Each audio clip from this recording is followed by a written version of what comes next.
રામ રામ ભાઈઓ, મજામાં? જય ભગવાન. હાલો, આજથી આપણે છેલ્લા 2 લેક્ચર સેવાના આ ચેપ્ટરના તો શરૂઆત કરીએ. Second last chapter. આપણે પહેલા ચેપ્ટર લેક્ચરની અંદર પ્રકાશ સંશ્લેષણ વિશે શીખ્યા. બીજા લેક્ચરની અંદર આપણે શીખ્યા છે પોષણ વિશે, મનુષ્યના પોષણ, અમીબાના પોષણ. અને ત્રીજા લેક્ચરની અંદર આપણે શીખ્યા છે મનુષ્યમાં શ્વસનની ક્રિયા, પ્રક્રિયા પર જોઈ અને ક્રિયા પર જોઈ, તંત્ર પર જોયું. આ બે વસ્તુ શીખ્યા છે. હવે આપણે આજના ત્રીજા લેક્ચરની અંદર આપણે શું કરવાનું છે તો કે આપણે ત્રીજા લેક્ચરની અંદર આપણી ત્રીજી ક્રિયા, જેનું નામ છે વહન. આપણે આ વહનવાળી ક્રિયા શીખવાની છે. તો વહન 2 પ્રકારનું છે. એક મનુષ્યનું વહન છે અને એક વહન છે એ વનસ્પતિમાં છે. તો આ બંને વહનોને આપણે આમાં જોવાના છે. મનુષ્યમાં વહનવાળા પ્રશ્ન છે તો આમાંથી બોર્ડમાં ટોટલ અત્યાર સુધીમાં 4 પ્રશ્નો પૂછાયેલા છે, 4 વાર. જેમાં પહેલી વખત તમને હૃદય પૂછાઈ ગયેલ છે 2 માર્ક, 2 વખત 3 માર્કમાં. જેમાં એક વખત આકૃતિ સાથે છે, એક વખત આકૃતિ વગર છે. જુલાઈમાં 22માં લીથામાં જોજો આકૃતિ વગર છે અને માર્ચ 2022ની અંદર માર્ચમાં આકૃતિ સાથે છે. બીજું ધમની અને શીરાનો તફાવત પૂછાયેલો છે 2 વાર, અને લસિકા. આ 3 મુદ્દામાં આવે છે. વધારે એમસીક્યુ આવે છે કયા સજીવોમાં વહન કઈ રીતનું થાય છે. અને વનસ્પતિનું વહન 2 માર્કમાં 1 વાર પૂછાઈ ગયું છે. તો આપણે આ જે નહીં લેશું, આવતા લેક્ચરમાં લેશું વહન અને ઉત્સર્જન બંને પોઈન્ટ. આજના લેક્ચરમાં આપણે મોટા 3 મુદ્દા પૂરા કરશું, જેમાં પણ મહત્વનો મુદ્દો માનવ હૃદય, જે 2 વખત બોર્ડમાં 3 માર્કમાં પૂછાયેલો છે. પણ જો માનવ હૃદય એવું છે ને, પહેલા તો વહન એટલે શું પહેલા સમજી લઈએ. વહન એટલે શું તો કે ભાઈ પદાર્થોનું સ્થળાંતરણ ને વહન કહેવામાં આવે. આપણે જે રોટલો ખાધો પેટમાં દો, નાના આંતરડામાં દો, જે આપણે શ્વાસ લીધો એ ફેફસામાં દો. હવે જે શ્વાસ લીધો, જે આપણે ખોરાક ખાધો એ તો એક જ અંગમાં છે અને જરૂર તો એને આખા શરીરના તમામ અંગોમાં છે. તો તમામ અંગો સુધી જે આપણે પદાર્થ લીધા એનું સ્થળાંતરણ કરવું એને વહન કહેવામાં આવે. આંતરિક સ્થળાંતરણ એટલે વહનની વ્યાખ્યા બહુ ઇમ્પોર્ટન્ટ નથી. બસ શરીરના એક અંગથી બીજા અંગ સુધી દ્રવ્ય અથવા પદાર્થોને પહોંચાડવા, આ ક્રિયાને સજીવોમાં વહન કહેવામાં આવે છે. હવે પદાર્થો કેવા કેવા? આપણે જેમ કીધું એમ પાચન તંત્રમાંથી મળેલા પ્રોટીન, ચરબી, કાર્બોદિત, પાણી સાથે અન્ય બધા રસાયણો અને શ્વાસમાં લીધેલું ઓક્સિજન. આ બધા જ પદાર્થોને એક અંગથી બીજા અંગ સુધી લઈ જતું કોણ હશે? તો પહેલા એ સાંભળો. 9મા ધોરણમાં આવતું સંયોજક પેશીની પહેલી પેશી રુધિર પેશી. આપણા શરીરની અંદર હાલવાવાળી એક જ ટ્રેન છે, જે છે રુધિર. એ આપણા શરીરની તમામ વસ્તુને એક અંગથી બીજા અંગ સુધી પહોંચાડે. અને અંગોની અંદર રહેલા કોષોમાં ઉત્પન્ન થતી અશુદ્ધ પદાર્થો, મતલબ કાર્બન ડાયોક્સાઇડ, અશુદ્ધ રસાયણો છે, આને પાછા લઈ અને શરીરની બહાર કાઢતા અંગ સુધી પહોંચાડે. તો આપણે આ પાઠમાં બહુ ડીપમાં નહીં જાવું, આપણે એટલું શીખશું કે શરીરમાં રુધિરનું પરિવહન કરવાવાળા આપણા શરીરની અંદર આવેલ પંપ જેવી રચના એ કોણ છે? હૃદય. એના પછી ઈ પંપમાંથી નીકળતું જે પાણી છે એને પાઇપલાઇન તો જોઈએ ને બીજા અંગ સુધી પહોંચાડવા માટે. આપણે વાયરમાં મોટર ઘણી બધી પાણી દઈએ, મોટર પાણી કાઢે છે, પહોંચાડે કોણ? પાઇપલાઇન. એ પાઇપલાઇનનું 2 છે, ધમની અને શીરા. અને પાઇપલાઇનનું લીકેજ થઈ જાય આજુબાજુમાં પાણી જે સવાઈ જાય એ લસિકા. એ રીતની જ રચના છે આપણા શરીરમાં. તો આપણે હાવ શોર્ટ એન્ડ સિમ્પલમાં શીખશું. હવે પહેલો પોઈન્ટ લઈએ આપણે આજે 5મો પ્રશ્ન, 6ઠો પ્રશ્ન અને 7મો પ્રશ્ન. 7 પ્રશ્નો છે. આ 2 માર્કના પ્રશ્ન છે અને ફક્ત એક પ્રશ્ન હવે કરાવી. આ પ્રશ્ન લેખિતમાં નહીં કરાવી, ખાલી સમજાવી આવે, કેમ કે લેખિત પ્રશ્નો છે પણ નહીં અને BMCQ છે, જલવાહક વાળા. અને છેલ્લો પ્રશ્ન આપણે લેવું 8મો પ્રશ્ન, માનવનું ઉત્સર્જન તંત્ર. એમાં પર છેલ્લે આપણે જે મુદ્દો ઉત્સર્ગ એકમ મળે છે બાયપાસ કરશું. હાલો, તો ખાસ ધ્યાન દેશું. જો મનુષ્યના અંદર વહનમાં સૌથી અગત્યનું અંગ માણસ જીવે જ્યાં સુધી હૃદય ધબકાર શરૂ રહી, તો એ હૃદય વિશે ભણવા થાય. તો ધ્યાન રાખો, હૃદય 3 માર્કમાં બેસાડે. હૃદયની આકૃતિ એટલી બધી ડિફિકલ્ટ છે કે ઉપર ત્યારે બનાવવા ટ્રાય કરું તો 15 મિનિટ ખવાઈ જાય મારી.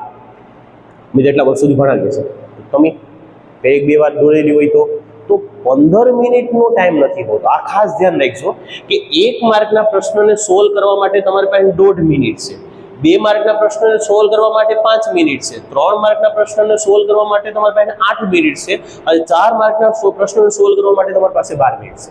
આ રીતે ટોટલ પેપરનો ગાળો મારશો એટલે 178 મિનિટ થાય. મતલબ 2 મિનિટ વધશે 3 કલાકનો. 178 મિનિટમાં તમારે પેપર પૂરું કરવાનું રહે. હવે એમાં એક જ 3 માર્કનો પ્રશ્ન તમારે 15 મિનિટ ખાઈ જાય તો એક બીજું 3 માર્કનો પ્રશ્ન બાયપાસ થઈ જવાનો. એટલે ટાઈમ મેનેજમેન્ટમાં તમારું સિલેક્શન મહત્વનો ભાગ હશે. એટલે જો માનવ હૃદય આકૃતિ સાથે વર્ણવવાનું કહે તો પ્રશ્ન સ્કીપ કરો. એની જગ્યાએ તમારી પાસે જે ઓપ્શનનો પ્રશ્ન છે એ લખો. મોસ્ટ ઓફ તો આકૃતિ સાથે નથી જ પૂછાતો, તો પૂછાય તો સ્કીપ કરો, આમાં ટાઈમ ન બગાડો. 15 મિનિટ જો આકૃતિમાં જાય ને 8 મિનિટ લખવામાં જાય, લખાણ પેલા પૂછવાનું. કમસે કમ 6 મુદ્દા તો છે, 7 મુદ્દા છે, તો 7 મુદ્દાને લખવામાં કમસે કમ બહુ ફાસ્ટ લખો અને આવડતો એ પરફેક્ટ હોય 6 મિનિટ 5 મિનિટ તો જવાનું છે. તો આમાં સમય બહુ લાંબો થઈ જાય છે. તો આપણે આકૃતિને સ્કીપ કરીએ, આપણે પહેલા માનવ હૃદય કામ કેમ કરે એના વિશે માહિતી મેળવીએ. હાલો શરૂઆત કરીએ, બહુ ટાઈમ ન પાસ કરીએ. હાલો તો એટલા મુદ્દા આપણે શીખવાના છે. હાલો તો પહેલી શરૂઆત કરીએ માનવ હૃદય. જો માનવ હૃદય શું છે, તો માનવ હૃદય છે ને એ આપણા શરીરમાં પંપ જેવું કાર્ય કરે. આગળ બેલો એ રીતે કે ભાઈ રુધિરને એક જગ્યાએથી બીજી જગ્યાએ મોકલે છે અને નકામા રુધિરને લાવે છે. આગળ જો આપણે કાર્ય તો એક પંપ જેવું કાર્ય કરે, જેમ આપણા પાણીની મોટર કામ કરે એમ આપણા શરીરમાં પંપ એટલે હૃદય કામ કરે. હવે હૃદય છે શેનું બનેલું છે, તો 9મા ધોરણમાં આવતું પેશીઓમાં શરીરમાં અરેખીય પેશીઓમાં છેલ્લી પેશી આવતી હૃદ સ્નાયુ પેશી. આ હૃદ સ્નાયુ પેશીનું બનેલું છે, એટલે આપણે ખાલી લખશું કે આ સ્નાયુનો અંગ છે. અને જે પંપ જેવું કાર્ય કરે છે એનો આકાર કેવો છે ભાઈ, તો ખાસ ધ્યાન રાખજો, હૃદયનો આકાર આપણી મુઠ્ઠીના કદનો હોય છે, બસ એવડું હૃદય હોય છે. જે આપણા શરીરમાં જ્યાં મધ્ય રેખા છે એને સેજ ડાબી બાજુ હોય છે, અહીંયા ન હોય. ખોટું પકડીને મેથેગડ ન કરવી, સાચી વાત. હા, તો માનવ હૃદયમાં મુઠ્ઠીના કદનું હોય છે. આપણે આમાં મુદ્દા કેટલા બનાવવાના છે જોતા રહો. પહેલો મુદ્દો બનાવશું આપણે એના આકાર વિશેનો, બીજો મુદ્દો બનાવશું એનું કાર્ય, અને ત્રીજો મુદ્દો બનાવશું આપણે ખંડના. આ 3 સામાન્ય મુદ્દા છે. પછી 3 આઈએમપી મુદ્દા આવે, જેમાં આપણે હૃદયનું અંતસ્થ અંદરનું કાર્ય સમજાવ્યું, અને છેલ્લો એક સામાન્ય મુદ્દો. 7 મુદ્દામાં આપણે કામ પૂરું કરવાનું છે. પહેલો મુદ્દો આકાર. માનવ હૃદયનો આકાર કેવો છે, તો માનવ હૃદય સ્નાયુ અંગ છે, પંપ જેવું કાર્ય કરે છે, અને એનો આકાર આપણા મુઠ્ઠીના કદ જેવડો હોય છે. કાર્ય પછી સમજાવ. અને ખંડ 4 ખંડ હોય છે. હવે જો હૃદયનું કાર્ય શું છે, કાલે આપણે આગલા લેક્ચરમાં શું જોયું કે આપણે જે ઓક્સિજન લઈએ એ ફેફસામાં જાય, તો ફેફસામાં જે ઓક્સિજન જાય વાયુ કોષ્ઠની દિવાલ ઉપર રુધિર કેશિકાઓમાં ઓક્સિજન ઘૂસી ગયો. તો હવે એ ઓક્સિજન વાળું જેને આપણે શુદ્ધ રુધિર કહેતા એને શરીરમાં પુગાડવાનું છે. અને જે શરીરના અંગોમાં ઓલું કાર્બન ડાયોક્સાઇડ વાળું લોહી ભેગું થયું એ અશુદ્ધ રુધિરને શુદ્ધ કરવા હાટુ ફેફસામાં પુગાડવાનું છે. આ હૃદયનું કાર્ય શું છે ભાઈ, તો કે હૃદય શુદ્ધ રુધિર મતલબ ઓક્સિજન યુક્ત રુધિરને અંગોમાં પુગાડે, અને અંગોનું ઓક્સિજન વિહીન રુધિર કાર્બન ડાયોક્સાઇડ વાળા રુધિરને ફેફસામાં પુગાડે. આનું સૌથી અગત્યનું કાર્ય છે, ધ્યાન દેજો. અને હૃદયના કેટલા ખંડ છે, તો હૃદયના 4 ખંડ છે. 2 ખાસ આ આકૃતિમાં ધ્યાન દેજો, 2 ઉપરના ભાગને કર્ણકો કહેવાય, અને નીચેના જે 2 ભાગ છે આને ક્ષેપકો કહેવામાં આવે છે. હવે આપણા ડાબી બાજુ આ છે, તો આ સાઈડ ડાબી બાજુ હોય તો ડાબુ કેવી કાંઈ પણ બુકમાં છે એ પ્રમાણે હાલીએ. આ છે જમણું કર્ણક, આ છે આપણું ડાબું ક્ષેપક. ઉથમી કરી નાખવાનું. આ છે આપણું જમણું ક્ષેપક અને આ છે આપણું ડાબું ક્ષેપક. જમણું કર્ણક, ડાબું કર્ણક, જમણું ક્ષેપક, ડાબું ક્ષેપક. ધ્યાન રાખજો, ખાસ થોડીક બાજુ ઉલટાવવાની છે. જો કે બાજુ ન ઉલટાવો તો એ હાલે, પણ બુક પ્રમાણે કરાય. કેમ, શિક્ષક તો બુક પ્રમાણે પેપર ચેકિંગ કરવાના છે. થોડું ઘણું ઉઠવું હોય તો અમુક સારા શિક્ષકો આપી દે, અમુક શિક્ષકો માર્ક આપી ભલે. હૃદય તો આમ જો કે આમ જો બધી હરખું જ છે, તો તોય સાથે ઘણા શિક્ષકો માર્ક આમાં કાપે છે. એટલે આપણે ઉઠવું ન કરો. આ સાઈડ આપણે જમણું છે જમણું રાખો, આ સાઈડ ડાબું છે તો ડાબું રાખો. ખાલી આપણે બાજુ બદલાવાની છે, અને કોઈ 2-3 પ્રશ્નો તો હૃદયના છે એની એક જ છે, તો પછી શું ટેન્શન છે. હાલો હવે જરા ધ્યાન દેશો. હૃદયનો આકાર મુઠ્ઠી કદનો હોય છે. કાર્ય શું છે, તો કે ભાઈ શરીરના શુદ્ધ રુધિરને અંગો સુધી પુગાડે, અંગોના અશુદ્ધ રુધિરને હૃદયમાં પુગાડે, ફેફસા સુધી પુગાડે. આનું કાર્ય. ખંડ કેટલા છે, 4. 2 કર્ણક અને 2 ક્ષેપક. હાલો હવે કાર્યમાં આવીએ. હવે જો કાર્ય છે, હૃદય એક સાથે 2 કામ કરે. હારા લોહીને અંગોમાં પુગાડવાનું ને ખરાબ લોહીને ફેફસામાં, 2 એક સાથે થાય છે, એટલે એને બેવડું પરિવહન કહેવાય. હવે કઈ રીતે થતું હોય જોજો. જો આપણા હૃદયનો જે ઉપલો ભાગ છે ને, તમે આકૃતિમાં જોજો, આકૃતિમાં ટાઈમ પાસ નહીં કરી, આકૃતિમાં ઉપરના 2 ખંડ આપેલા છે કર્ણકો. સાંભળજો, જે સમયે જમણા કર્ણકમાં, સાંભળજો પેલા જમણા કર્ણકની વાત કરીએ, કે આપણા શરીરમાં જે કાર્બન ડાયોક્સાઇડ યુક્ત રુધિર છે ને, આ રુધિર જમણા કર્ણકમાં ઠલવાય. એ જ સમયે, જે સમયે અહીંયા લોહી આવે એ જ સમયે આમાં પર રુધિર આવે, પણ કયું રુધિર, ઓક્સિજન યુક્ત રુધિર, જે ફેફસામાંથી આવેલું છે. એક સાથે 2 ક્રિયા. જો ડાબુ સાઈડનું જે કર્ણક છે, ધ્યાન રાખજો, જમણી બાજુનું જે કર્ણક છે શરીરમાંથી કાર્બન ડાયોક્સાઇડ વાળું લોહી, આપણે કાલે વાત કરી હતી ભાઈ કે આપણે જે શ્વાસ લઈએ તો ઓક્સિજન લોહીમાં જાય, લોહી તમામ અંગો સુધી જાય તો કણાભ સૂત્રમાં ખોરાકને બાળવા હાટુ ઓક્સિજન મળી જાય, તો કોષ કાર્બન ડાયોક્સાઇડ ઉત્પન્ન કરતો હતો. એ કાર્બન ડાયોક્સાઇડ કિને મળતું હતું? કોષની બહાર રહેલા લોહીને.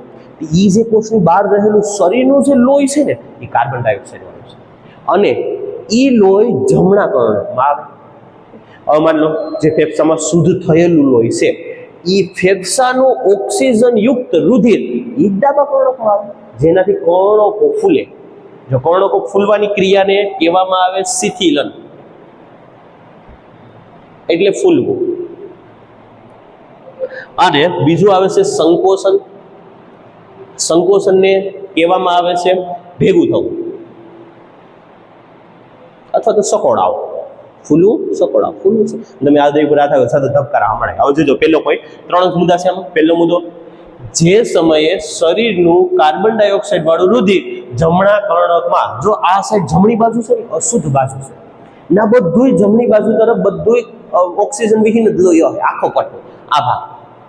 અને આ સાઈડ હંમેશા ડાબી બાજુ હારી બાજુ, બસ યાદ રાખો, ડાબી બાજુ હારી બાજુ. એ બાજુ હંમેશા ઓક્સિજન વાળું જ લોહી હોય. એટલે આમાં ઓક્સિજન વાળું લોહી ક્યાં શુદ્ધ થયું હતું? તો કે ફેફસામાં. તો ફેફસામાંથી ઓક્સિજન યુક્ત રુધિર, ઓક્સિજન યુક્ત રુધિર એ ડાબા કર્ણકમાં ઠલવાય. પેલો મુદ્દો પૂરો. આપણે લખતા શીખ્યું. હવે શું થાય? જેનાથી કર્ણકો ફૂલશે, હવે કર્ણકો ભેગા થાય. એટલે જે જમણા કર્ણકનું લોહી છે ને એ જમણા ક્ષેપકમાં, અને ડાબા કર્ણકનું લોહી છે એ ડાબા ક્ષેપકમાં નીચે આમ ગતિ કરશે, જેથી ક્ષેપક ખુલશે. આ બીજો મુદ્દો કે ભાઈ કર્ણકોનું સંકોચન થતા જમણા કર્ણકનું લોહી જમણા ક્ષેપકમાં, ડાબા કર્ણકનું લોહી ડાબા ક્ષેપકમાં વહન થાય છે, જેથી ક્ષેપકો ખુલે છે. મતલબ ક્ષેપકોનું શું થાય છે? શિથિલન. આ બીજો મુદ્દો. હવે ત્રીજો મુદ્દો લેશું, જેની અંદર આપણે ક્ષેપકોમાંથી લોહી ક્યાં જાય? હવે સાંભળજો, શરીરમાંથી લોહી, આપણે એટલી તો બુદ્ધિ બધાને પડે, શરીરમાંથી લોહી આવેલું છે એ ખરાબ લોહી કાર્બન ડાયોક્સાઇડ વાળું છે, અને ફેફસામાંથી જે લોહી આવેલું છે ઓક્સિજન વાળું લોહી છે. તો સમજો, હારા લોહીને તો પાછું ફેફસામાં ન મોકલાય, કેમ કે એ તો સારું જ છે. તો એને ક્યાં મોકલવામાં આવશે? તો ધ્યાન દેજો, આ લોહીને મોકલવામાં આવશે શરીરના અંગોમાં. કિને? તો કે ઓક્સિજન યુક્ત રુધિર. કેમ? શરીરના અંગોની જરૂર છે કોષોને ઉર્જા બનાવવા માટે. તો જે આ કાર્બન ડાયોક્સાઇડ વાળું રુધિર છે ને, કાર્બન ડાયોક્સાઇડ યુક્ત રુધિર, આને ક્યાં મોકલાય? તો આને શુદ્ધ કરવા મોકલવાનું છે. શુદ્ધ ક્યાં થઈ શકે? તો કે ફેફસામાં. જોજો, શરીરમાંથી ફેફસામાં, ફેફસામાંથી શરીરમાં, આ રીતે કાર્ય થાય. આ આકૃતિ આપણે દોરવાની નથી, પણ એક આકૃતિ પર બધું કાર્ય પૂરું થઈ જાય. પાછું સમજાવો. જોજો, શરીરમાંથી ખરાબ લોહી મતલબ કાર્બન ડાયોક્સાઇડ વાળું રુધિર એ જમણા કર્ણકમાં આવે, તો એ જ સમયે ફેફસામાંથી ઓક્સિજન વાળું રુધિર ડાબા કર્ણકમાં આવે, જેથી કર્ણકો ફૂલે. હવે કર્ણકો ભેગા થાય, જેનાથી જમણા કર્ણકનું લોહી જમણા ક્ષેપકમાં, ડાબા કર્ણકનું લોહી ડાબા ક્ષેપકમાં આવશે. હવે ક્ષેપકો ખુલશે. બીજો મુદ્દો પૂરો. હવે ક્ષેપકો ભેગા થાય, સંકોચન. તો જમણા ક્ષેપકનું ખરાબ લોહી છે એને સાફ કરવા માટે ફેફસામાં મોકલવું પડશે કાર્બન ડાયોક્સાઇડ લોહીને, અને ડાબી બાજુ સારું લોહી છે તો ડાબી બાજુના લોહીને શરીરના અંગો સુધી કાર્ય કરવા માટે, ઉર્જા બનાવવા માટે ના મોકલવું પડશે. આ રીતે હૃદયનું કાર્ય પૂરું થાય. આમ એક સાથે એક જ સમયે બે લોહીનું પરિવહન હૃદયમાં થાય છે, જેથી આને બેવડું પરિવહન કહેવામાં આવે. છેલ્લું હાવ સિમ્પલ કાર્ય છે, કોઈ અઘરું છે નહીં. માનવ હૃદયનો આકાર મુઠ્ઠીના કદનો સ્નાયુનું બનેલું અંગ કામ શું કરે? સાંભળજો, કામ શું કરે? જો, અશુદ્ધ રુધિરને ફેફસા સુધી પહોંચાડવાનું અને શુદ્ધ રુધિરને અંગો સુધી પહોંચાડવાનું કામ કરે. બસ શરીરમાં ફેફસાના હારા લોહીને શરીરમાં, શરીરના ખરાબ લોહીને ફેફસામાં ઉગાડવાનું કામ હૃદય કરે છે. ખંડ કેટલા છે? તો કે 4, 2 કર્ણક ને 2 ક્ષેપકો છે. પહેલું કામ શું? તો કે ખરાબ લોહી જમણા કર્ણકમાં આવે, સારું લોહી ડાબા કર્ણકમાં આવે. કર્ણકોનું લોહી ક્ષેપકોમાં આવે. ખરાબ લોહી છે ને સાફ કરવું પડે, તો જમણી બાજુની જે ખરાબ લોહી છે એને ફેફસામાં મોકલશું, અને જે ડાબી બાજુનું સારું લોહી છે એને શરીરના અંગોમાં મોકલશું. એક આકૃતિ ખાસ સામાન્ય દોરવી તો દોરી લેજો. આ આકૃતિ રિવિઝન માટે બેસ્ટ આકૃતિ. રેડી? બાકી આપણે હૃદયની આકૃતિ નહીં દોરી, ડાયરેક્ટ મુદ્દા બતાવો. સ્ક્રીનશોટ લઈ લો. હાલો, હવે શરૂઆત કરીએ આ જ આકૃતિ ઉપરથી. રેડી? આને હું સાઈડમાં આકૃતિ આગળ દોરી નાખું. પહેલા તો આપણે આ 3 મેન પોઈન્ટ છે, પહેલા 3 પોઈન્ટને લઈએ, પછી સામાન્ય આકૃતિ સાઈડમાં દોરો. હાલ પહેલા મુદ્દાથી શરૂઆત કરીએ કે માનવ હૃદય સ્નાયુલ અંગ છે જે પંપ જેવું કાર્ય કરે છે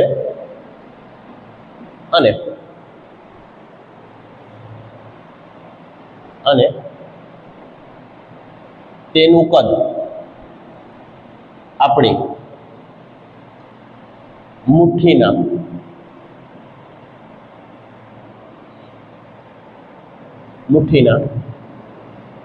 કદ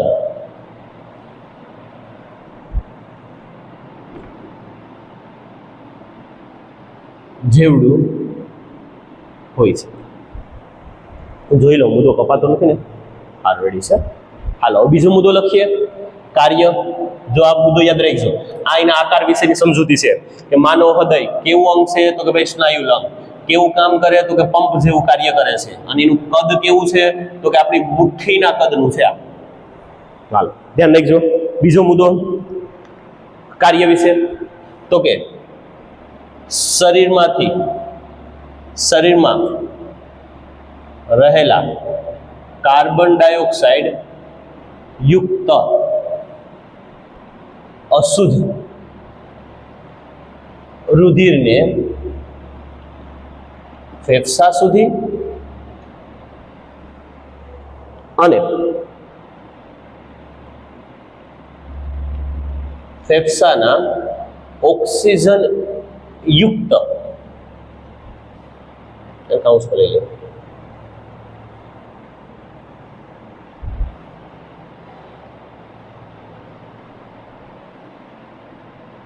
શુદ્ધ રુધિરને શરીરના અંગો સુધી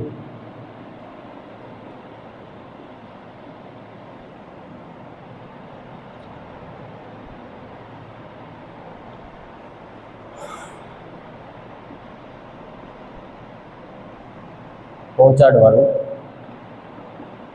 કાર્ય કરે છે. શું છે કાર્ય? તો કે જે કાર્બન ડાયોક્સાઇડ વાળું ખરાબ રુધિર છે, ક્યાં છે તો કે માણસના શરીરમાં, એને ક્યાં પહોંચાડે? ફેફસા સુધી. પોઈન્ટ પૂરો.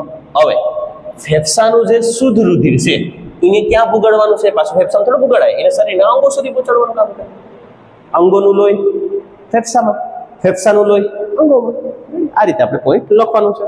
ત્રીજો મુદ્દો કે માનવ હૃદયના 4 ખંડ છે. કયા કયા ખંડ? તો બે ડાબી બાજુ લખવાનું. ડાબું પેલા ઉપરના ભાગ લખવાનું, કર્ણક. જમણું કર્ણક. ડાબું ક્ષેપક અને જમણું ક્ષેપક. 4 ખંડ છે. 3 મુદ્દા, હાવ સિમ્પલ મુદ્દા. હવે 3 મુદ્દા બનાવવાનું છે, મોસ્ટ ટાઈમલી મુદ્દા. પહેલા તો એકવાર સાંભળી લો, કેટલા ખંડ આવેલા છે? 4, અને 4 ખંડના નામ ટીક કરો. ડાબું કર્ણક, જમણું કર્ણક, ડાબું ક્ષેપક, જમણું ક્ષેપક. હવે કામ પૂરું થયું. હવે આપણે શું કરવાનું છે તો કે હવે આપણે મહત્વના 3 ફૂદડીવાળા મુદ્દા બનાવવાના છે. એકેના ઉપર બનશે તો 4 ભાગ. પહેલો ભાગ, ચાલો ભાઈ, આ કર્ણક કયું તો કે જમણું. આ કર્ણક કયું છે તો કે ડાબું. આગળ આકૃતિમાં દોર્યું. જમણા કર્ણકમાં કાર્બન ડાયોક્સાઇડ વાળું લોહી ક્યાંથી આવે છે? શરીરમાંથી. તો ફેફસામાં જે આ ડાબી બાજુ ઓક્સિજન વાળું લોહી એ ક્યાંથી આવે છે તો કે ફેફસામાં. આ બે એટલું લખવાનું છે. શરીરમાંથી આવતું કાર્બન ડાયોક્સાઇડ યુક્ત રુધિર જમણા કર્ણકમાં ઠલવાય છે, તે જ સમયે ફેફસામાંથી આવતી ઓક્સિજન યુક્ત રુધિર ડાબા કર્ણકમાં ઠલવાય છે. હાવ સામાન્ય મુદ્દો. આમ એક એટલું સ્ટેપ જોતા હતા તો આપણે લખીએ ભાઈ કે જોતા જાય તો આગળ લખતા નહીં. શરીરમાંથી આવતું અશુદ્ધ રુધિર મતલબ કાર્બન ડાયોક્સાઇડ યુક્ત રુધિર શબ્દ લખવા ભૂલ છે જરા. યુક્ત રુધિર એ જમણા આ ઘણા લોકોને ભૂલાઈ જાય.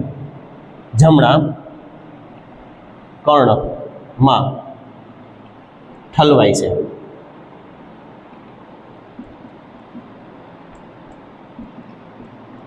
તે જ સમયે જો શરીરમાંથી આવતું, મેન પોઈન્ટ લાઈન કરીએ, શરીરમાંથી આવતું અશુદ્ધ રુધિર મતલબ કાર્બન ડાયોક્સાઇડ વાળું એ કયા ભાગમાં ઠલવાય? જમણા. અહીં ભૂલાઈ જાય, જમણા ભાગમાં ઠલવાય છે. હાલ હવે આગળ જાય. તે જ સમયે ફેફસા માંથી આવતું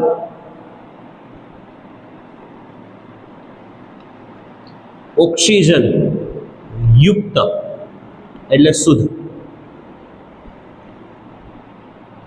રુધિર ડાબા કર્ણકમાં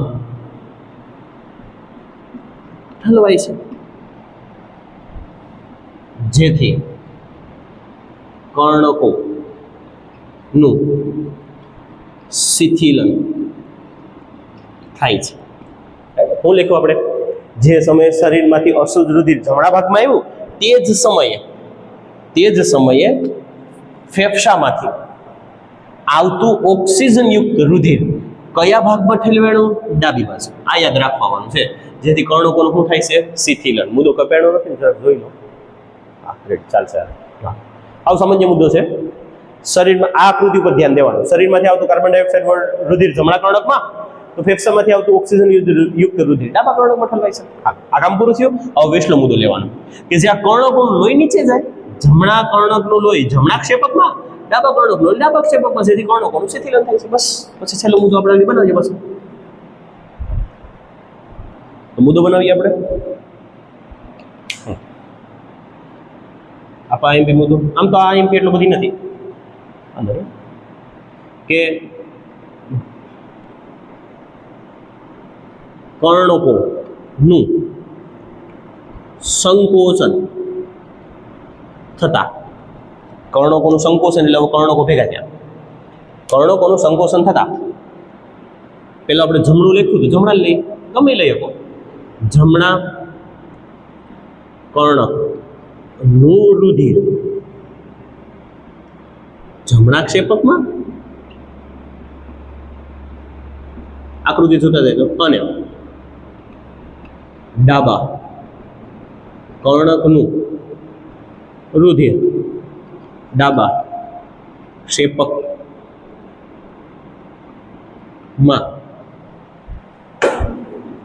જતા ક્ષેપકોનું શિથિલન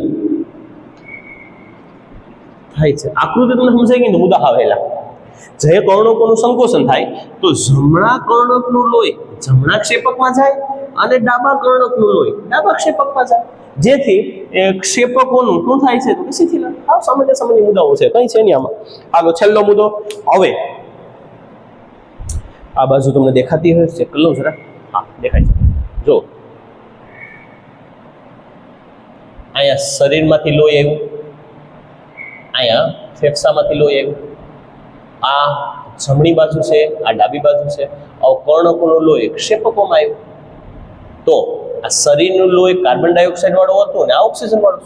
તો કાર્બન ડાયોક્સાઇડ વાળું લોહી શરીરમાંથી જાય ફેફસામાં, અને આ ડાબી બાજુ વાળું લોહી શુદ્ધ છે તો આ જાય શરીરમાં. બસ એટલું જોવાનું છે. તો આના બધી પાસે મુદ્દો બનાવીએ ભાઈ. હા નવો મુદ્દો. શું મુદ્દો બનાવવાનો છે? હવે ક્ષેપકો પેલો લખવાનું, શિથિલન થઈ ગયું તો એનું સંકોચન કરવાનું. ક્ષેપકોનું સંકોચન થતા, ક્ષેપકોનું સંકોચન થાય એટલે ક્ષેપકો ભેગા થાય, તો કાર્બન ડાયોક્સાઇડ વાળું જમણું ક્ષેપક છે એનું રુધિર ક્યાં જાય? શુદ્ધ થવા માટે ફેફસામાં. તો લખવાનું કે જમણા ક્ષેપકનું અશુદ્ધ રુધિર શુદ્ધ થવા માટે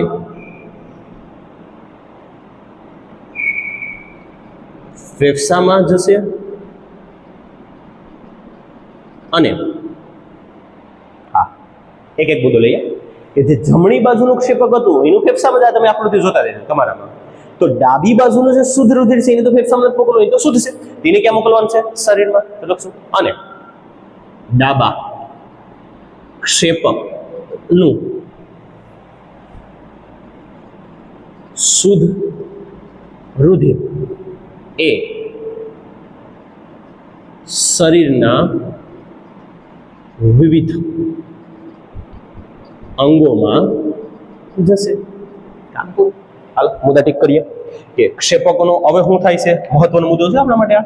ક્ષેપકોનું શું થાય છે? સંકોચન. તમારે એટલું યાદ રાખવાનું, જમણી બાજુ ખરાબ છે ને તે ફેફસામાં, બસ જમણી બાજુનું જે ક્ષેપકનું રુધિર છે એ અશુદ્ધ હોવાના કારણોસર ક્યાં જશે? તો કે ફેફસામાં. અને જે ડાબે ક્ષેપકમાં રુધિર હતું એ કેવું રુધિર હતું? શુદ્ધ. તેને કઈ શુદ્ધ કરવાની જરૂર નથી, તે ક્યાં જાય? તો કે શરીરના અંગોમાં. એટલે શરીરના અંગોને પાછું ઓક્સિજન મળતું થઈ જાય. હવે છેલ્લે સામાન્ય મુદ્દો એક લીટી છોડીને આમ વાળો લખવાનો. આમ કેરીને પકવી દેવાની. આમ આમ એક જ સમયે દેખાય છે ને, પેલા જોઈ લો વિડીયોમાં, નથી દેખાતું, થોડું ઊંચું લઈ લો.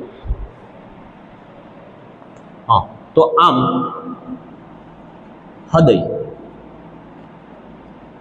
એક જ સમયે, હવે તો દેખાય છે ને, આમ હૃદય એક જ સમયે શુદ્ધ અને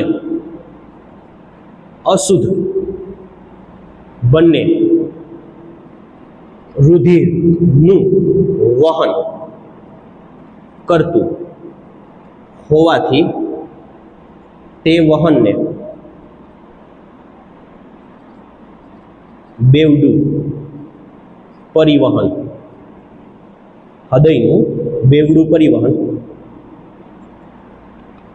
કહે છે. લગભગ દેખાય, વાંધો નહીં આવે, પ્રશ્ન થોડોક મોટો હતો. હા, હૃદયનું બેવડું પરિવહન કહે છે. આમ હૃદય એક જ સમયે, સાંભળજો, શુદ્ધ અશુદ્ધ બંને રુધિરનું વહન કરે, તેથી આ કેવું કહેવામાં આવે? બેવડું પરિવહન. બસ આવો સામાન્ય પ્રશ્ન છે માનવ હૃદયનો. એક વખત રિવિઝન કરી લઈ પછી તમે લખો. પહેલો મુદ્દો બનાવવાનો, જે આપણા મગજમાં મુદ્દા ક્લીન હોવા જોઈએ. જયમાં તમે પ્રશ્નો રિવિઝન કરતા હોય ખાલી મુદ્દા યાદ આવવા જોઈએ. પહેલો મુદ્દો હૃદયનો આકાર વિશે. શું છે આકાર ભાઈ? તો ભાઈ સ્નાયુ લંગ છે, પંપ જેવું કાર્ય કરે ને મુઠ્ઠીના કદનું હોય છે. હાલો બીજું, આમ એનું કાર્ય લેવાનું છે. તેનું કાર્ય શું છે ભાઈ? તેનું કાર્ય શું છે? તો કે શરીરમાં રહેલા કાર્બન ડાયોક્સાઇડ વાળા અશુદ્ધ રુધિરને ફેફસા સુધી પુગાડવા અને ફેફસાના શુદ્ધ રુધિરને શરીરના અંગો સુધી પહોંચાડવાનું કામ કરે છે. હાલો આનું કાર્ય ચેકી નાખો, જરૂર નથી, બસ તમે આકૃતિમાં જોતા થાય. ચાલો બીજો કે માનવ હૃદયને કેટલા કણ છે? 4, 2 કર્ણક ને 2 ક્ષેપક. હાલો મેન કાર્યમાં જાય કે શરીરમાંથી જે આવતું અશુદ્ધ રુધિર છે, આગળ પાછું દોર્યું, ફરીથી પાછું દોરવું, એ હાટું ચેક્યું છે કે આ સાઈડ શરીરમાંથી આવતું છે ડાબું, આ સાઈડનો ભાગ જમણું કર્ણક અને આ છે ડાબું કર્ણક. જમણી બાજુ શરીરમાંથી લોહી આવે, કયું? તો કે કાર્બન ડાયોક્સાઇડ વાળું. તો હું લખું ભાઈ કે શરીરમાંથી આવતું અશુદ્ધ કાર્બન ડાયોક્સાઇડ વાળું યુક્ત રુધિર જમણા કર્ણકમાં ઠલવાય. એ જ સમયે જે શુદ્ધ રુધિર ક્યાંથી આવ્યું છે? તો કે ફેફસા. જે ઓક્સિજન વાળું લોહી છે એ ડાબા કર્ણકમાં ઠલવાય. બસ તે જ સમયે ફેફસામાંથી આવતું ઓક્સિજન યુક્ત રુધિર ડાબા કર્ણકમાં ઠલવાય છે, જેથી કર્ણકો ફૂલે છે. ફૂલે એટલે શિથિલન કરવું. હવે કર્ણકોનું શું થાય? સંકોચન. એટલે બે ભેગા થાય. તો જમણા કર્ણકનું લોહી જમણા ક્ષેપકમાં અને ડાબા કર્ણકનું લોહી ડાબા ક્ષેપકમાં જશે. બસ સંકોચન થતા જમણા કર્ણકનું લોહી જમણા ક્ષેપકમાં, ડાબા કર્ણકનું લોહી ડાબા ક્ષેપકમાં જશે, જેથી હવે ક્ષેપકોનું શું થાય? શિથિલન, ક્ષેપકો ફૂલશે. હવે શું થાય? તો ક્ષેપકોનું શું થાય? સંકોચન. તો જમણી બાજુ ખરાબ લોહી છે, એને તો સારું કરવું પડે એમ છે. તો એ ક્યાં જાય સારું થવા માટે? ફેફસામાં. રેડી? અને આ જે સારું લોહી છે એને તો સારું છે, એને સારું કરવાની જરૂર છે. તો એ ક્યાં જાય? તો કે એ જાય શરીરના વિવિધ અંગોમાં. તો હું આપણે લખું કે ક્ષેપકોનું સંકોચન થતા જમણા ક્ષેપક એટલે ખરાબ લોહી, જમણા ક્ષેપકનું અશુદ્ધ રુધિર શુદ્ધ થવા માટે ક્યાં જશે? ફેફસામાં. અને જે ડાબી બાજુનું શુદ્ધ રુધિર છે એ ક્યાં જશે? તો કે શુદ્ધ રુધિર શરીરના વિવિધ અંગોમાં જશે. આમ હૃદય એક જ સમયે શુદ્ધ અને અશુદ્ધ બંને રુધિરોનું વહન કરતું હોવાથી આ વહનને બેવડું પરિવહન કહેવામાં આવે છે માનવ હૃદયમાં. આવું બધા પ્રાણીઓ નથી કરી શકતા. ફક્ત આપણે જેનું 4 ખંડવાળું હૃદય છે, 9મા ધોરણમાં એક પાઠ નીકળી ગયો, બાકી આવતું કે સસ્તન વર્ગના સજીવ, પક્ષી વર્ગના સજીવ અને સરીસૃપમાં એક મગર, આ લોકોના હૃદય 4 ખંડના હોય. જેના હૃદય 4 ખંડના છે એ જ બેવડું પરિવહન કરી શકે, બાકી કોઈ બેવડું પરિવહન ન કરી શકે. આપણે આગળ એક MCQ મુદ્દો જોવો. તો આ બસ એટલો મુદ્દો હતો. એક વખત સ્ક્રીનશોટ લઈ લો. હાવ સામાન્ય પોઈન્ટ છે. આકૃતિ પર હાલશો તો હાવ સામાન્ય, આકૃતિ મૂકીને હાલવા જાઓ તો થોડોક અઘરો થઈ જાય. એક સ્ક્રીનશોટ લઈ લો.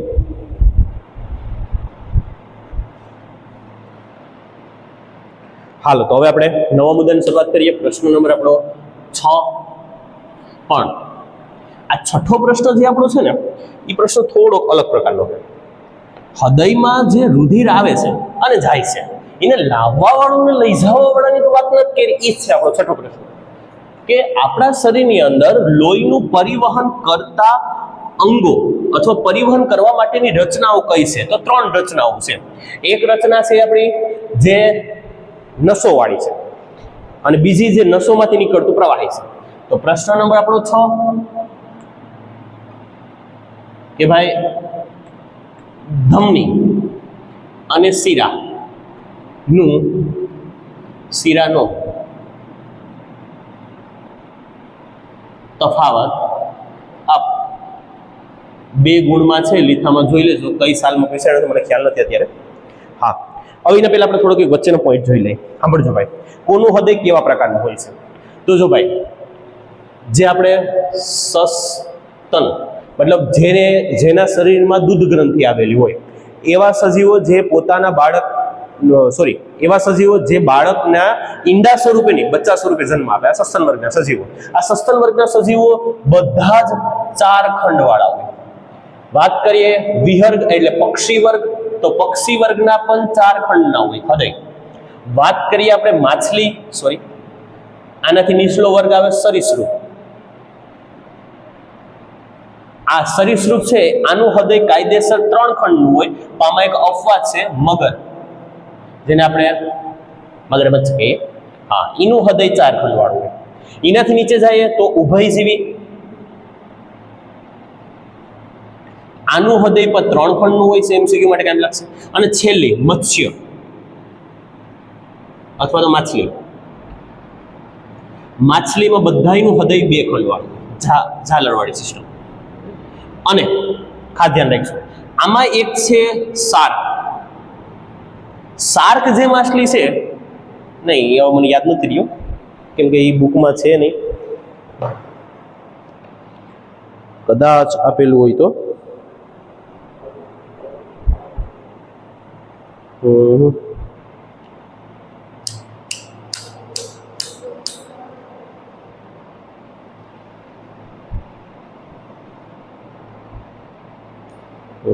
હાલ નહીં, આમ આપેલું નથી, 2 ખંડમાં જ છે. શાર્કનું કદાચ 3 ખંડમાં આવતું મને બાકી ખબર નથી.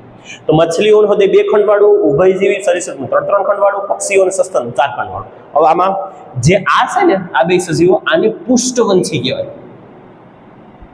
મતલબ જેની પાછળની તરફ કરોડરજ્જુ આવેલી હોય. તો આ પુષ્ઠવંશી પ્રાણી બધાયનું 4 ખંડવાળું અને ના બેવડું પરિવહન થાય. તમે એ ટોપિકમાં છેલ્લી લીટીમાં આપેલું છે. હવે જો, તો આ લોકોનું કઈ રીતનું, આ સરીસૃપનું ઉભયજીવી 3 ખંડવાળું કઈ રીતે?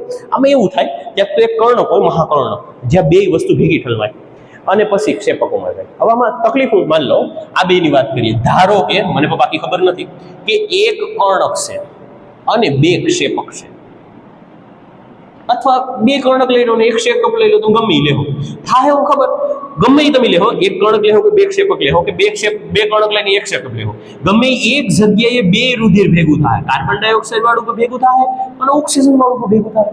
મતલબ આ સજીવોને જે રુધિર મળે ને અંગોને, આ અંગોના રુધિરમાં 50% ઓક્સિજન અને 50% કાર્બન ડાયોક્સાઇડ છે. એટલે આપણા કરતા આ અડધી ઉર્જા મુક્ત કરે. આપણે જેટલી ઉર્જા મુક્ત ન થાય, અડધી થાય.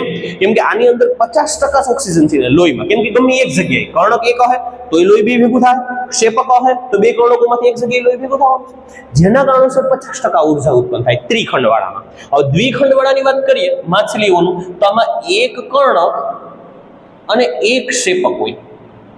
આ ઝાલર છે, તો ઝાલરમાંથી જે લોહી કર્ણકમાં આવશે તે ક્ષેપકમાં જાય, ક્ષેપકમાંથી પાછું ઝાલરમાં જાય. ઝાલર એટલે એના ફેફસાના હોય, ઝાલર હોય સાફ કરવા માટે. તો ક્ષેપકોનું જે લોહી છે એક વખત જે ઝાલરમાંથી શુદ્ધ થઈને લોહી આવ્યું એ કર્ણક ક્ષેપકમાં જાય, પેલા આખા શરીરમાં ફેલાય, પછી આખા શરીરનું પાછું ખરાબ લોહી આ શુદ્ધ લોહી છે, માનો ઓક્સિજન વાળું, આ ઝાલરમાંથી કર્ણકમાં આવે, કર્ણકમાંથી ક્ષેપક, ક્ષેપકમાંથી જાય શરીરમાં.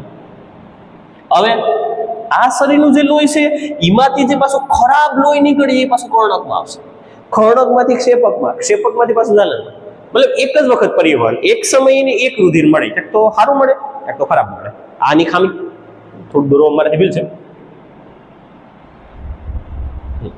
એ જ કર્ણકમાં પાછું કાર્બન ડાયોક્સાઇડ વાળું લોહી ઠલવાય, એ ક્ષેપકમાં આવે, ક્ષેપકમાં પાછું શુદ્ધ થવા ઝાલરમાં જાય, ઝાલરમાંથી પાછું ઓક્સિજન વાળો આવે, ક્ષેપકમાં આવે, અંગોમાં જાય. આમ એક કામ હાલે, બે કામ નહીં. તો આપણા શરીર કરતા આની અંદર ઉર્જા અડધી ઉત્પન્ન થાય, આપણા જેટલી ઉર્જા ઉત્પન્ન ન થાય, આની અંદર પણ અડધી ઉર્જા ઉત્પન્ન થાય, કેમ કે ઓક્સિજન અડધી માત્રામાં છે. આ સજીવોની ખામી. અને આમ પણ જે ઉભયજીવી અથવા સરીસૃપ વર્ગ છે ને, આ ઠંડા લોહી વાળા પ્રાણીઓ છે. આ 9માં આવતું, આ ગરમ લોહી વાળા પ્રાણી છે. ઠંડા લોહી વાળા જે પ્રાણીઓ છે ને સતત ધૂપ શેકવી પડે. તમે જોયું મગરમચ્છ 8 કલાક સુધી કાંઠે પડ્યું રહે, કેમ કે એની લોહી ઠંડુ છે, શીત રુધિર વાળા છે. તો એ લોકોને સતત ગરમીની જરૂર હોય છે, ગરમીની જરૂર હોય એ માટે એને સતત જ ધૂપ શેકવી પડે, ગરમી બહારથી લેવી પડશે. અને આપણું ઉષ્ણ રુધિર છે, મતલબ આપણે તાપમાન સંલયન, મતલબ બહારનું ગરમ તાપમાન છે તો આપણું શરીર ઠંડુ રાખે, આપણે બહારનું તાપમાન ઠંડુ છે તો જો શિયાળામાં આપણું શરીર ગરમ છે. આપણે આ ઉષ્મા વિનિમય કરી શકીએ, એ ન કરી શકે અને માછલી પણ ન કરી શકે. તો આ ત્રણેય વર્ગનો આ એક MCQ હતો, ખાલી એક સ્ક્રીનશોટ લેવો હોય તો લઈ લો જેવો તેવો, પછી લખી લેજો એમાંથી. હાલો, તો હવે આપણે બીજા મુદ્દા એક જાય. પ્રશ્ન નંબર આપણે 2, ધમની અને શિરા. જો ભાઈ આપણા શરીરની અંદર લોહી લઈ જવા વાળી નસ ધમની હોય, અને શરીરમાં જે કાર્બન ડાયોક્સાઇડ વાળું લોહી છે એને હૃદય સુધી લઈને આવવા વાળી નસ શિરા હોય છે. એક મુદ્દો હૃદયમાં ભૂલાઈ ગયો. કર્ણકો ડી વચ્ચે જે પડદો હોય ને એ પાતળો હોય, અને ક્ષેપકો વચ્ચે જે પડદો હોય ને ઘાટો હોય, જાડો હોય, કેમ કે એના પ્રેશર વધારે છે. નાથી એક ફેફસામાં મોકલું ને એક શરીરના તમામ અંગો મોકલું તો એટલું બધું પ્રેશર આપવું પડે. અને એક સમયે કર્ણક ભેગું થાય ખુલે, એક ક્ષેપક ભેગું થાય ખુલે. એટલે તમે ઘણી વખત હૃદય ઉપર હાથ રાખો તો એક સાથે બે કમ્બાઈન ધબકારા તમે ધબ ધબ ધબ ધબ આવ ધબકારા સંભળાય તમે. કારણ હું કેમ કે એક સાથે બે ધબકાર થાય, એક વખત કર્ણકોનો, એક વખત ક્ષેપકોનો. હવે જે ક્ષેપકમાંથી ઓલું જે ડાબી બાજુથી શુદ્ધ રુધિર નીકળ્યું એને શરીરના અંગોમાં પુગાડવાનું કામ ધમની કરે. આમાં કોઈ વાલ્વ ન હોય, આપણે પોઈન્ટ લેશું. અને બીજું કામ કરે છે શિરા, એ શરીરના તમામ અંગો સુધી લોહી લઈને જાય. આકૃતિમાં જોઈએ તો આ ધમની છે, એની સાઈઝ જાડી હોય, એની દિવાલ પર જાડી હોય, કેમ કે આ સીધી હૃદય સાથે કનેક્શનમાં છે, એટલે આમાં પ્રેશર બહુ ઝાઝું હોય. એ પ્રેશરને સહન કરવા માટેની દિવાલ જાડી, કોની તો કે ધમનીની. આ છે શિરા. આ શરીરના લોહીને હૃદય સુધી લઈ જાય, અને આ હૃદયના લોહીને શરીર સુધી લાવવું, આનું કાર્ય. હવે આની દિવાલ પાતળી હોય છે. આપણે 3 મુદ્દા બનાવવાના છે. પેલું કાર્ય, 3 તફાવતના મુદ્દા છે. પેલું કાર્ય ભાઈ કે ધમની શુદ્ધ રુધિરને હૃદયમાંથી શરીરના અંગો સુધી લાવે. શિરા અશુદ્ધ રુધિર, આ શિરાના મુદ્દા છે. અશુદ્ધ રુધિરને શરીરમાંથી હૃદય સુધી લઈ જાય છે. હવે સમજો જરા ખાસ કાર્ય તો આવેલું. ધમનીમાં પ્રેશર વધારે હોવાથી દિવાલ જાડી હોય છે, તાની દિવાલ પાતળી હોય છે. હવે ધમનીમાં કોઈ વાલ્વ ન હોય, 2 પ્રકારના વાલ્વ હોય, દ્વિદલ અને ત્રિદલ. આમાં કોઈ વાલ્વ નથી હોતા, પણ આના અંદર તમને દ્વિદલ વાલ્વ જોવા મળે. હવે દ્વિદલ વાલ્વ શું છે સમજો. આ શરીરનો એક ખાસાવાળો ભાગ છે જ્યાં બધું રુધિર ભેગું થાય છે. હવે આમાં કોઈ પંપ તો છે નહીં, આયા પંપ છે હૃદય, એ તો લોહી મોકલી દે. અહીં તો કોઈ પંપ તો એવું છે નહીં, તો આ બધું લોહી ભેગું થાય. નીચેથી પ્રેશર વધશે એટલે આ વાલ્વ આ રીતે આમ ખુલશે, આમ, એટલે લોહી ઉપર ચડશે. હવે ઉપર લોહી માન લો આ એટલા ભાગમાં ચડી ગયું, તો હવે એ લોહી તો પાછું રિટર્ન આવી હતું, પણ રિટર્ન પ્રેશર વધારે હોવાના કારણે નહીં આવે. હવે એ લોહીને પાછું આવતું અટકાવવા માટે આ વાલ્વ છે રચના હોય, જે રુધિરને ઉપર જવા દે, નીચે ન આવે.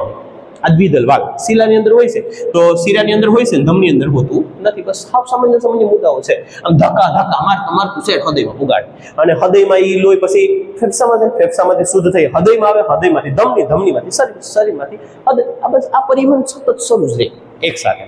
હાલો, તો જે તમારા ધબકારા સંભળાય ને એ નસ ધમની. હા, લખવાનું નથી મુદ્દા, ખાલી માહિતી માટે. જે લોકો આપણે હાથ રાખીને ધબકારા આપતા હોય છે એ ધમનીમાં. હાલો, તો આનો મુદ્દો બનાવીએ.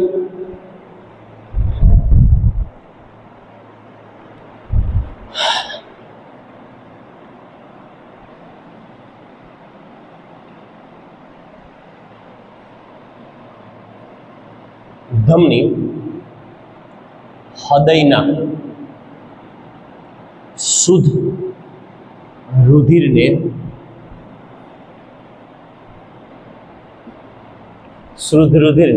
ત્યાંથી કયું રુધિર છે? ધમની હૃદયના શુદ્ધ રુધિરને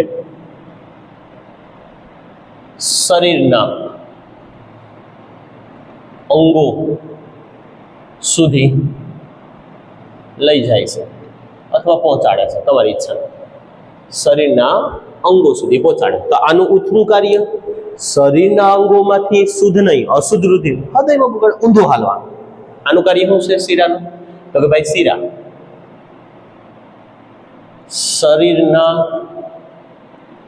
અંગોના અશુદ્ધ રુધિર, ચેક કરી લો, દેખાય છે કે અશુદ્ધ રુધિરને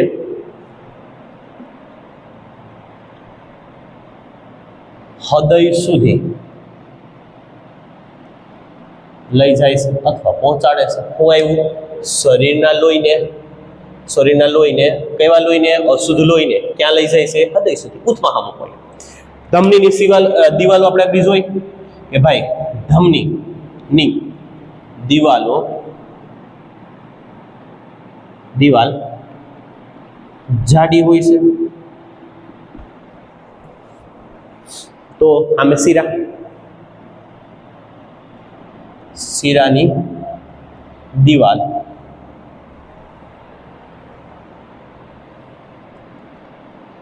પાતળી હોય છે. દિવાલ પાતળી હોય તો ધમનીની દિવાલ કેવી હોય છે? જાડી. છેલ્લો મુદ્દો, આ નેશનલ હાઈવે છે. નેશનલ હાઈવેમાં કંઈ બમ્પ ન હોય. હા, તો ધમનીમાં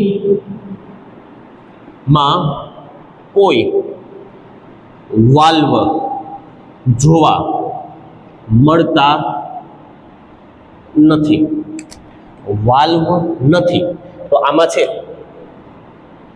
તો શિરામાં દ્વિદલ વાલ્વ જોવા મળે છે. કયો વાલ્વ જોવા મળે? દ્વિદલ. અસ્તયકામાં મુદ્દો લખો હોય તો લખીએ કે 3 માર્કમાં પૂછાય તો લખાય, બાકી 2 માર્ક માટે પૂરું. 3 માર્કમાં લખીએ કે ધમની છે ઓક્સિજન યુક્ત રુધિરનું વહન કરે છે, આ કાર્બન ડાયોક્સાઇડ યુક્ત રુધિરનું વહન કરે છે. શુદ્ધ અશુદ્ધ લખ્યું એમાંથી જ 9 મુદ્દો કાઢી લેવાનો. એટલે આવું થોડું ઘણું નાના મોટું કરી શકાય, તમારી ઈચ્છા, પણ બસ એટલું કાફી છે. 2 માર્કમાં જ પરીક્ષા પૂછાય છે તો એટલું કાફી છે. હોય તો તમારી રીતે એક રીતે વધારે દેવાનું. હાવ સિમ્પલ પોઈન્ટ છે. હૃદયના શુદ્ધ રુધિરને અંગો સુધી પુગાડે તો અંગોના અશુદ્ધ રુધિરને હૃદય સુધી પહોંચાડે. આની દિવાલ જાડી છે, આની દિવાલ પાતળી છે. આમાં કોઈ નેશનલ હાઈવેમાં બમ્પ કોઈ નહીં ભાઈ. આમાં ફોર્સ સ્પીડમાં ગાડી હાંકવાની છે. આમાં લોહીને તાત્કાલિક અંગો સુધી પહોંચાડવાનો છે, આમાં વાલ્વનો હોય. આમાં કોઈ પંપ ન થતો તો ધીમે ધીમે ધક્કો મારતા મારતા લોહીને ઉપર લઈ જવાનું છે, તો આમાં દ્વિદલ વાલ્વ હોય છે. હાલો સ્ક્રીનશોટ લઈ લો. એટલે છેલ્લો મુદ્દો આપણે લઈ લઈએ. હાલો, તો છેલ્લા 2 મુદ્દા લઈએ. વહનમાં 2 મુદ્દા છે. એક છે ત્રાકકણ. જો લોહીની અંદર 3 કણ આવેલા હોય છે. એક છે, પહેલા તો વૈષ્ણવ મુદ્દો જોઈ લઈએ. એક છે રક્તકણ, જેનો આકાર વાટકા જેવો હોય છે. બીજો આપણો હોય છે શ્વેતકણ, જેને આપણે રોગ પ્રતિકારક શક્તિ કહેવાય. અને ત્રીજું હોય છે ત્રાકકણ. આ ત્રાકકણનો આકાર ત્રાક આકારનો, એટલે એને ત્રાકકણ કહેવામાં આવે. આ ઓક્સિજનનું વહન કરે, આ આપણા શરીરને બચાવે, રોગ પ્રતિકારક શક્તિ. અને ત્રીજું છે આ રુધિરને જમાવે. જ્યાં પણ આપણે ઘા લાગ્યો હોય તો આપણું લોહી બહાર નીકળ્યા કરે, તો આપણે શરીરમાં તો 6 લીટર 5 લીટર લોહી હોય છે, 13% લોહી. હવે સતત બહાર નીકળે તો લોહીની ઉણપ થવાના કારણોસર હૃદય ફેલ થઈ જાય. મોટર ખાલી હાલતી હોય તો મોટર બળી જવાની છે, આ મોટર જ છે. હવે એમાં લોહી વગરની મોટર હાલશે, પ્રેશરનું ફેરફાર થવાના કારણોસર હૃદય ફેલ થશે, હાર્ટ એટેક આવશે. તો આ કામ શું કરે કે જ્યારે તમને કોઈ ઘા લાગ્યો એ જગ્યાએ જે રુધિર બહાર નીકળે ને એ રુધિરમાં રહેલા જે આ ત્રાક કણ છે એનું નામ છે ત્રાક કણ. આ ત્રાક કણ હવાના સંપર્કમાં આવતા તૂટે, આ ત્રાક કણ છે તમે તૂટે અને પોતાના જ રુધિરના રુધિર રસ જેને પ્રોટોપ્લાઝ્મા કહેવામાં આવે આનું શોષણ કરી લે, પ્લાઝમાનું શોષણ કરી લે. પ્લાઝમા એટલે લોહીની અંદર રહેલા પાણીનું શોષણ કરી લે. તમને મને બધાને ખબર છે કોઈ પણ વસ્તુમાં રહેલા પાણીનું શોષણ થાય એટલે ઘાટું બને, એટલે લોહીને ઘાટું કરી નાખે અને નાને નાના જમાવી દે એટલે ઓલો કાળા કલરનો ડાઘો થઈ જાય. એ કાળા કલરનો ડાઘો કરો ફાયદો શું તો કે અંદરથી નીકળતો રુધિરનો સ્ત્રાવ બંધ થઈ જાય. તો આમ શરીર પોતાને બચાવવાનું પણ આવી એક તકનીક રાખે છે. હા, ત્રાક કણ થયા.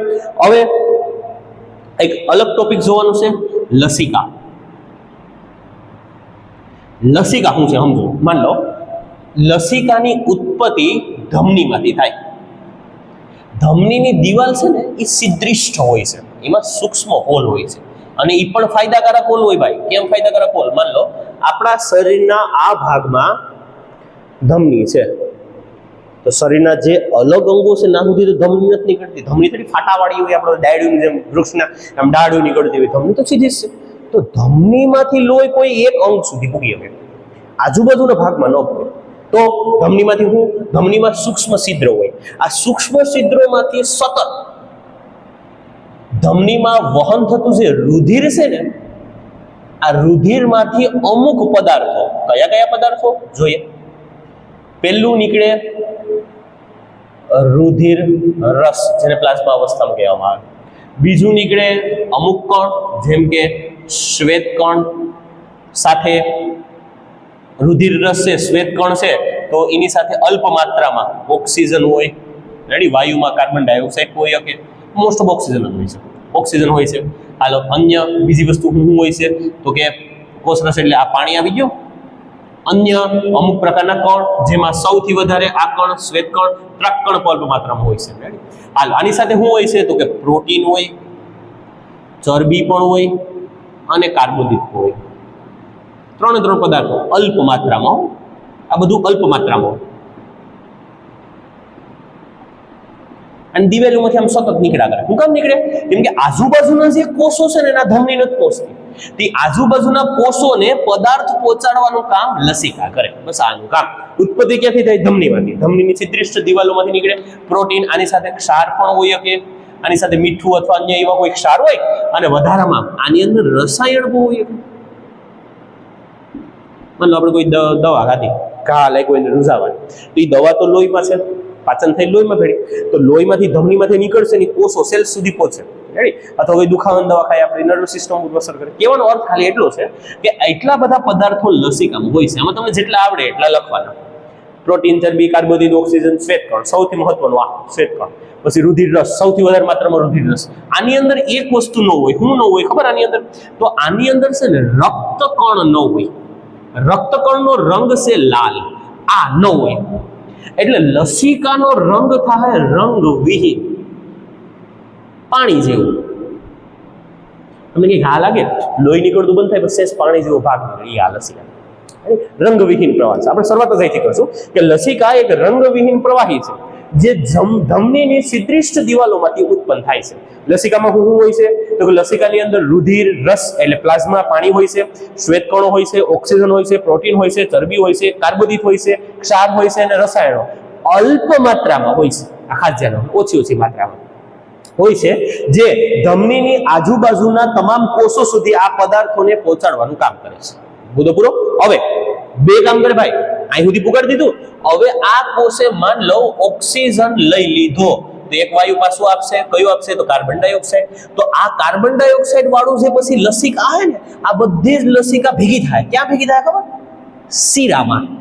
માન લો આ શીરા છે તો આ બધું જ લસિકા શીરા નીચે આમ ભેગું થાય. દેખાય છે? નહીં ભાઈ, શીરા દેખાય નહીં. હાલો શીરાને બનાવી શકો ક્યાં? બોલો, આમાંથી જે આ પદાર્થો નીકળ્યા છે, આ પદાર્થો આ કોષને ઓક્સિજન આપ્યું, તેની પાસેથી લઈ લીધું કાર્બન ડાયોક્સાઇડ. હવે આ કાર્બન ડાયોક્સાઇડ ક્યાં બધી ભેગું થાય?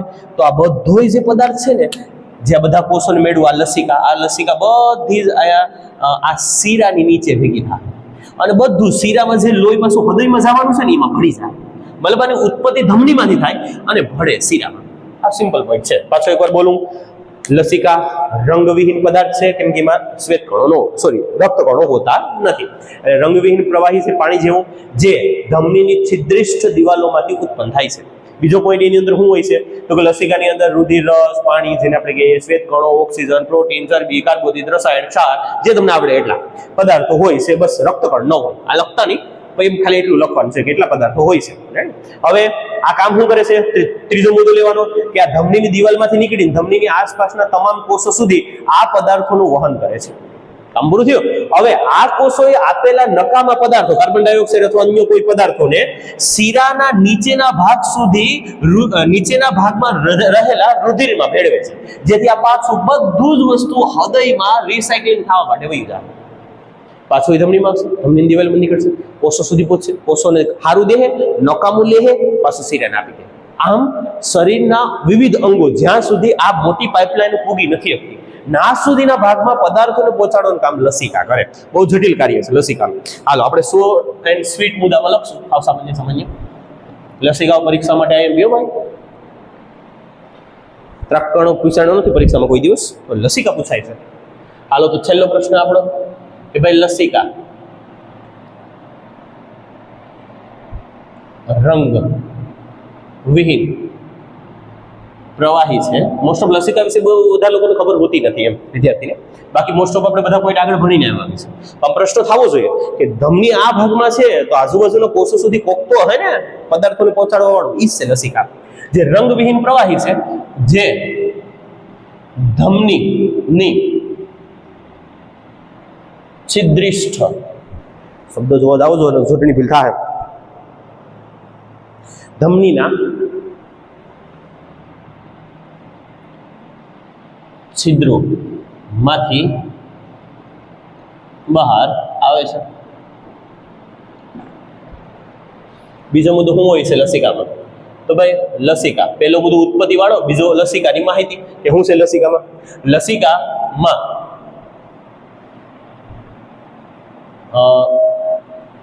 રુધિર રસ, શ્વેતકણ, ઓક્સિજન, રુધિર રસ એટલે પાણી તો આવી ગયું, તોય છતાંય લખી નાખીએ આપણે પાણી, ક્ષાર, આગળ પાછળ લખીએ આપણે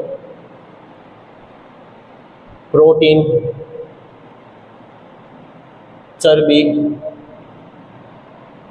કાર્બોદિત અને રસાયણો. કંઈક ભૂલાઈ જાય તો હાલ છે, બધા અલ્પ માત્રામાં હોય છે. બીજો મુદ્દો પૂરો. હાલો ત્રીજો મુદ્દો શું કામ કરે? તો ભાઈ લસિકા છે ધમનીની આસપાસ રહેલા, ધમનીની આસપાસ રહેલા કોષો સુધી બધા પદાર્થો પહોંચાડે છે અને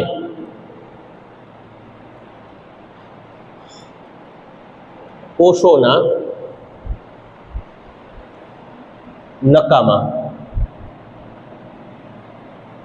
પદાર્થોને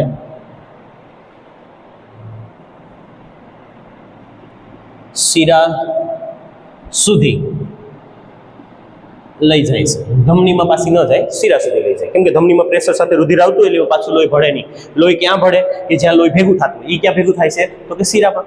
છેલ્લો મુદ્દો તો કે શિરા, સોરી લસિકા શિરામાં, થોડોક મુદ્દો આને જ મોટો કરી નાખ્યો, એક જૂની વિજ્ઞાન લઈ, નકામા પદાર્થોને શિરામાં વહન પામતા રુધિરમાં પહોંચાડે છે. એટલે હવે શિરામાં જે લોહી જાતું હતું હૃદય સુધી, એ ટ્રેનમાં મોકલી દે. ધમનીમાંથી નીકળ્યું, શિરામાં ગયું, એટલે શિરા પાછું હૃદયમાં પુગાડે, હૃદયને સફળ કરવા લઈ, એમાં પાછું કાર્બન ડાયોક્સાઇડ ગેસ લઈ, ઓક્સિજન આપી દે. આમ કાર્ય હાલ સતત હાલ્યા. હાલો છેલ્લો મુદ્દો કે લસિકા, આ જૂની વિજ્ઞાનનો મુદ્દો. લસિકામાં શ્વેત કણો હોવાથી તેને આપણી રોગ પ્રતિકારક શક્તિ પણ કહે છે. એક મુદ્દો વધારાનો છે, લખો તો વાળી લખી દો. આને કેમ રોગ પ્રતિકારક શક્તિ કહેવાય? શ્વેત કણ એક એવી સેના છે આપણા શરીરની જે બહારથી આવતા કોઈ પણ બાહ્ય સૂક્ષ્મ જીવો, કોઈ પણ અન્ય રસાયણો જે આપણા શરીરમાંથી ડેન્જર છે એને રોકવાનું કામ કરે. માની લો તમને મધમાખી કરડી ગયા, તો આ મધમાખીનું ઝેર જે ફેલાય છે, જેટલા કોષોમાં ફેલાય છે, એની આજુબાજુમાં એને રોકવા વાળું, એને મારવા વાળો હોય છે આપણા શ્વેત કણો. એ આપણા શરીરની રોગ પ્રતિકારક શક્તિ છે. એને રોકી દે, અથવા તો એ કોષોને પાણી આપીને એને ફૂલાવી દે, એટલામાં હોઝો લાવે, એટલે રોકે. મચ્છર કરડતી પદાર્થોને રોકે. તો બાહ્ય પરોપજીવી સામે લડવાનું કામ કરે છે શ્વેત કણ. એ વધુ માત્રામાં લસિકામાં જ હોય છે, અને ધમનીમાં તો સતત રુધિર વહેતું હોય, તેના શ્વેત કણ તો કંઈ કામ આવવાના છે નહીં. તો લસિકાના શ્વેત કણો છે એ જ આપણા શરીરને બાહ્ય આક્રમણોથી બચાવે. એટલે લસિકાના અંદર રહેલા જે શ્વેત કણો છે એ આપણા શરીરની રોગ પ્રતિકારક શક્તિ તરીકે પણ આ લસિકાને વર્તવામાં આવે છે. સાથે એક અન્ય કાર્ય પણ છે ભાઈ, કે આ મુદ્દો આપી ગયેલ છે ભાઈ, કે પચેલો જે તમારો આહાર છે, છેલ્લેથી બીજી લીટીમાં આપી ગયેલ છે, પચેલો જે આહાર છે એને નાના આંતરડા દ્વારા અભિશોષણ પામેલા ચરબીનું લસિકા દ્વારા થાય છે. જે નાના આંતરડામાં ચરબીનું અને પાચિત ખોરાક જે પાચન થાય છે ને, મતલબ નાના આંતરડામાં જે પાચિત થયેલો ખોરાક છે એ નાના શરીરના અંગોમાં ફેલાવાનું કામ લસિકા કરે છે. લખવાની જરૂર નથી, તમને લાગે તો ઠીક લાગે ને મુદ્દો તમારે એડ કરવો હોય તે કરીએ, બસ એટલા કાફી છે. આપણે ટીક કરીએ કે ભાઈ લસિકા છે એ કેવું પ્રવાહી છે, તો કે રંગવિહીન પ્રવાહી છે જે ધમનીના છિદ્રોમાંથી બહાર આવે છે. આમાં શું હોય છે, તો પેલું હોય છે રુધિર રસ, શ્વેતકણ, ઓક્સિજન, પાણી, બાકી અન્ય વસ્તુઓ છે આમાં અલ્પ માત્રામાં હોય છે. આ ખાસ ધ્યાન રાખજો, શ્વેતકણ વધુ માત્રામાં હોય. લસિકા ધમનીની આસપાસના કોષો સુધી પદાર્થોને પહોંચાડે છે અને કોષોના નકામા પદાર્થોને શિરામાં વહન પામતા રુધિર સુધી પહોંચાડે છે. ત્રીજું કામ કે આમાં શ્વેત કણો હોવાથી આને આપણા શરીરની રોગ પ્રતિકારક શક્તિ પણ કહેવામાં આવે છે. ચોથું, પાંચમું કામ કે ભાઈ આ આપણા નાના આંતરડામાં જે અભિશોષણની ઘટના થાય છે, કઈ કઈ વસ્તુનું અભિશોષણ થાય તો આપણે એ ભણ્યા પોઈન્ટમાં કે ટ્રિપ્સિન, પેપ્સિન અને ટ્રિપ્સિન, એમાઇલેઝ અને લાઇપેઝને આધારિત પ્રોટીન, ચરબી અને કાર્બોદિતનું શોષણ થાય છે. એ શોષણ કરવાનું કામ લસિકા કરે છે, નથી વિતરણ કરવાનું કામ લસિકા કરે છે. એટલે તમે જોતા હોય આપણા શરીરના પેટના ભાગમાં સૌથી વધારે ચરબીનો ભાગ હોય છે, કેમ કે વિતરણ થાય છે. બહુ મહત્વનો મુદ્દો નથી અને હું શ્યોર પણ નથી, પણ કહેવાનો અર્થ ખાલી બુકમાં એટલો છે કે નાના આંતરડામાં અભિશોષણ જે ચરબીનું થાય છે ને ભાઈ, એ પણ લસિકા કરે છે. એ તમારે એક મુદ્દો આમાં એડ કરવો હોય તો કરી દો, બાકી 2 માર્કમાં 4 મુદ્દા ઘણા છે. આ પ્રશ્ન બોર્ડમાં એકવાર પૂછાઈ ગયો છે. બસ વહનમાં અહીં સુધી રાખીએ, લેક્ચર બહુ લાંબો થઈ ગયો. હવે પછીના લેક્ચરમાં આપણે વનસ્પતિનું વહન ટૂંકમાં સમજી, મૌખિક રીતે જેમ આપણે ત્રાકણો એમ જાય એ રીતે, અને સીધા મહત્વના પોઈન્ટમાં આકૃતિ સાથે જાઉં આપણે. જે આપણો પોઈન્ટ છે ઉત્સર્જન તંત્ર એટલે શું, અને જે મૂત્ર નિર્માણની ક્રિયા છે છેલ્લે જે આપણા શરીરમાં ઉત્સર્જન પામે પદાર્થો, એ કઈ રીતે પામે, એને એક લેક્ચરમાં આવતા લેક્ચરમાં પૂરો કરીએ. હાલો અહીંયા સુધી રાખીએ. હરખેથી પોઈન્ટ જોઈજો, આમાંથી એક પરીક્ષામાં આવવાની પૂરેપૂરી સંભાવના છે. પહેલો પ્રશ્ન 3 માર્કનો, બાકી 2 પ્રશ્ન 2 માર્કના છે. ધ્યાન રાખજો, 6 માર્કનું આજે આપણે 7 માર્કનું કાર્ય કર્યું. બાકી શાંતિથી ધીમે ધીમે જો સમજો તો આકૃતિ સાથે પરફેક્ટ રીતે થઈ જ જાય છે. અને તમે હોશિયાર વિદ્યાર્થી કે એવું પણ એમ કંઈ છે નહીં, તો એ છતાં મહેનત શરૂ રાખી. હાલો અસ્તુ, રામ રામ, જય ભગવાન. કાલે મેળા આવતા લેક્ચરમાં. હા, એક ઓલો આકૃતિવાળો વિડીયો ટ્રાય કરી કે ટાઈમ મળે તો ઉતરી જાય. જય ભગવાન.